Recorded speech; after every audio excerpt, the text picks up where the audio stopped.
Ole ka channel thiam jarna kalau lom chewa ilo en ve ni chuan khongai lo subscribe vela chuan bell icon kha khongai lo me sak le don nia chuan ka channel te that ilo ti chuan comment te lo hnut chhia ve anga chuan like and share ham lo pek sak ve don nia chuan tuna ngal ron ti tur hi chu photo shot ani chuan Instagram lama ni chuan aling hi comment section kalau pinanga khami ta khan lo lut mai anga ke chu WhatsApp am lo thon wang WhatsApp a eng kalu tanga hei ani ta hin kan lu tanga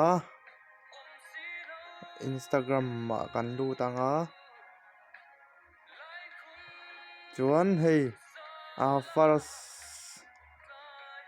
pakhat na in hei loman thadeuh mai a oma hi pakhat na le pahnih na pathum na thleng a awm ani hi mi hi in lo follow anga chuan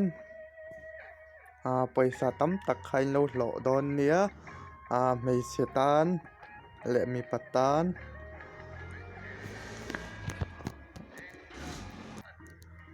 tan le hmeichhe tan bik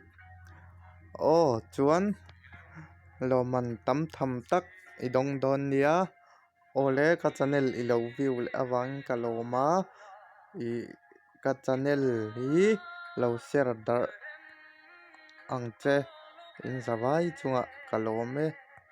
nim han nuam vek ule